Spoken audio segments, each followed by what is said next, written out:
What is up, everyone? Welcome back to another episode of Clinkin' Beard Strong, the tech edition.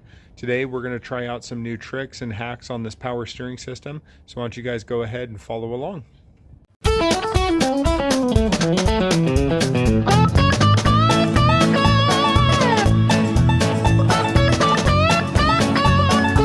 So the S10 is currently having some front accessory issues, and we're going to go ahead and take care of those today.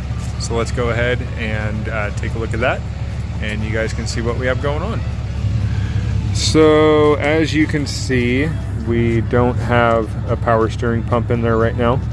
Duh. For about the last year, we've been having some power steering issues on the truck, and I believe that the pump is starting to go bad. It just couldn't handle having these massive tires on here, but that's okay. We're getting a new one. We're going to put it in there. We're going to do a slight modification to it that I've never done before, but we're going to check that out and see if it works for us. The other issue is on the last trip, the alternator went out on me, so I went ahead and replaced that while I was at it. Okay, so the plan for the power steering pump is that we're going to go ahead and boost the line pressure, and you can do that by modifying the pressure relief valve. Now, like I said, I've never done this before. I have seen it done a handful of times. I'm new, I don't know what to do! It seems like the guys over at Fab Rats like to do it on quite a bit of their trucks. So that's where I learned about it, and I'd like to try it out. It essentially seems like it might be a way for me to kind of limp this thing along long enough for me to decide what and how I want to do some hydro assist on the truck. Either way, why don't you guys follow along and let's see how this all works out. Okay, so I'm going to go ahead and start off by saying sorry if you hear the truck running in the background. The apprentice decided that the drive home from the lake was a great time to fall asleep. And, well, you know, I guess I can't blame him, but we're not going to wake him up, and I'm going to keep the truck running for him. So hopefully this doesn't come out too jumbled up. But theoretically, we should be able to pull this out and get to the pressure relief valve. So let's go ahead and start with that.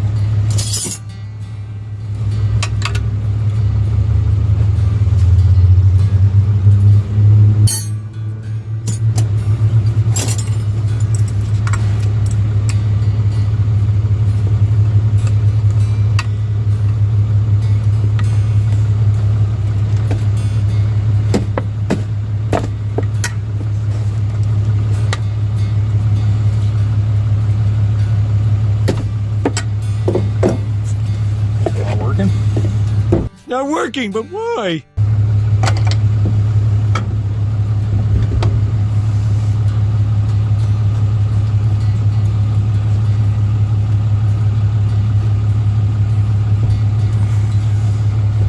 Holy schmoly.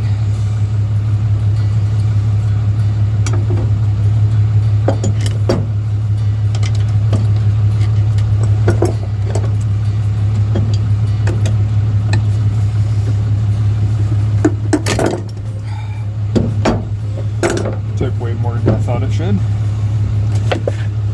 Back in here, so that if it decides to dump anything out, it's not that big of a deal.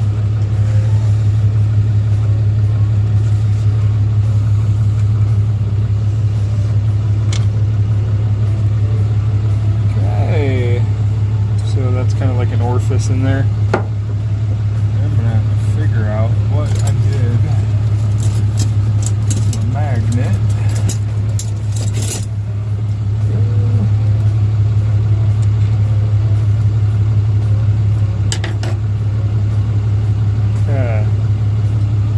So that's essentially what we're looking for. And it actually looks like this thing's bumped up about as high as it can go.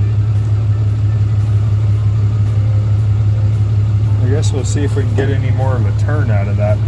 But what it is normally there's a shim pack in here that adjusts the PSI.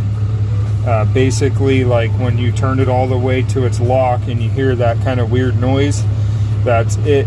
That's putting the pump at its full pressure, and it's actually bypassing through this piece right here. And the height of this set screw, this nut part in here, actually adjusts the amount of PSI that relieves at. So let's go ahead and try to take a look at this real quick and see what it does.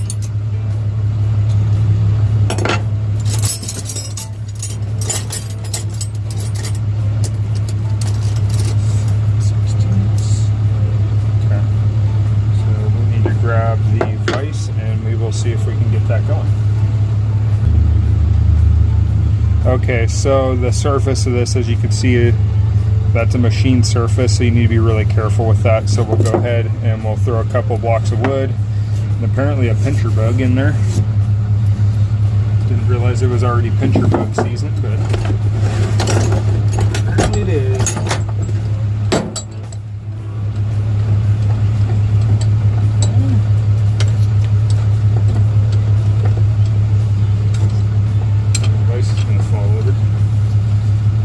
Someday I'll actually mount this vise to something, but it's for another day.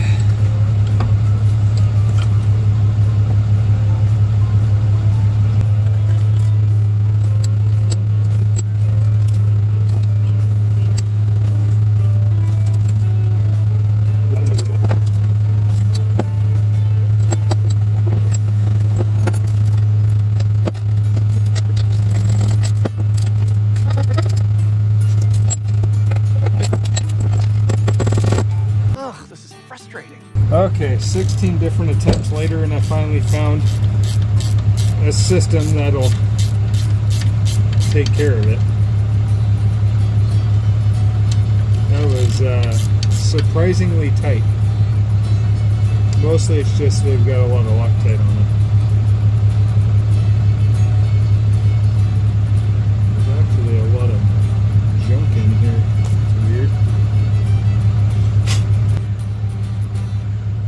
I don't know what the deal is, but it seems like this thing's either maxed out or it's designed to be there, or somebody already did the modification or what, but we're going to go ahead and put this back together. It might go down a little bit farther. Now that I've got the Loctite broken loose, sometimes they'll put Loctite on them to hold them just slightly shy of being bottomed out. Which would, yeah, that's definitely what happened. Okay, I don't know if I'll be able to get a picture of it before and after, but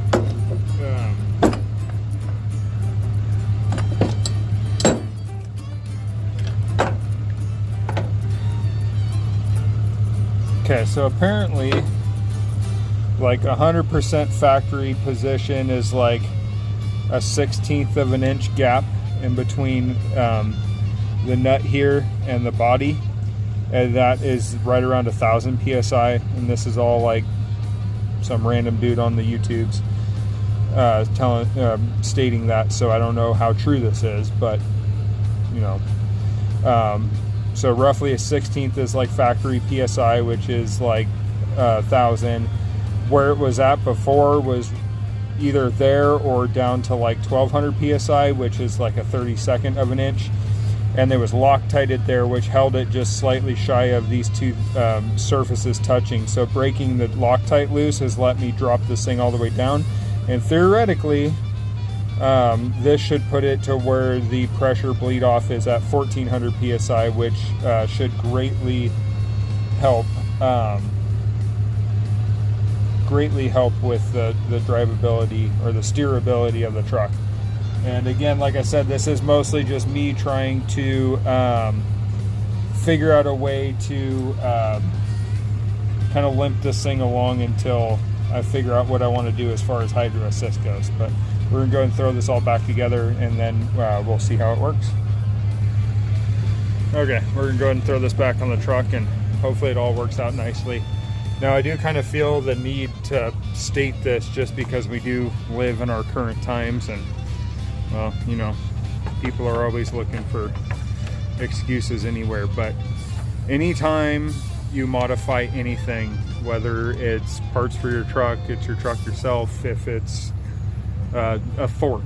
It doesn't matter. Whatever you modify, you are changing what it was originally designed to do and what the original engineers designed it to do. So just be aware that anything could happen at this point. You have essentially affected the way that it's supposed to work. And be it good or bad, something that you need to take note. So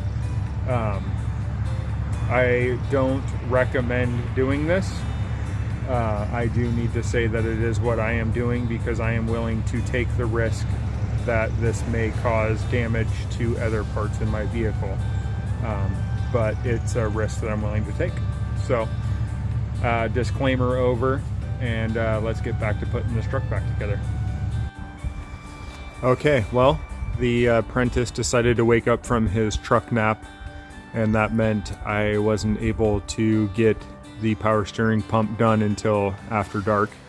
And it's now the next day, and we're going to start on the next step of what my plan is for helping this power steering system out, and that's adding a power steering cooler into it.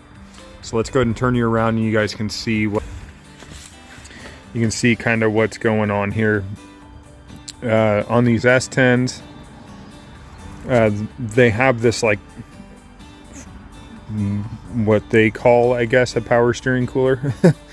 I don't know that that really does much, so we're going to go ahead and add this guy in and see what that does for us. Now, I may actually go ahead and just put that in line with this, like cut out a chunk here, and we'll just route lines into that. That way it kind of doubles up, because I guess, you know, more is better, right? So let's go ahead and take care of that. All right. Okay, so I went ahead and got the cooler on there. Didn't really fit in there as nicely as I would have liked it to have, but it's in there anyway. I had to trim just a touch of this core support back, which, you know, I think that's okay. And then I'm going to go ahead and loop these around, that one down there, this one up here, and to be able to get it to hopefully stay on these, I went ahead and did just a basic flare on there. All right, well, let's go ahead and get this all hooked up, and we'll go from there. Okay, there we go. We get it all back together. So you got the lines in there. We're gonna see now if hopefully the grill fits back in there. Looks like it should, hopefully.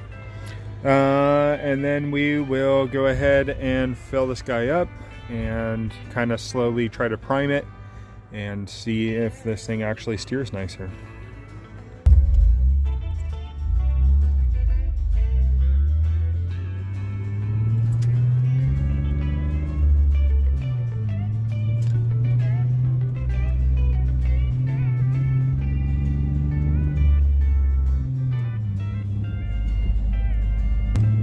Alright everyone, we're finally getting an opportunity to test drive the truck after doing the power steering pump.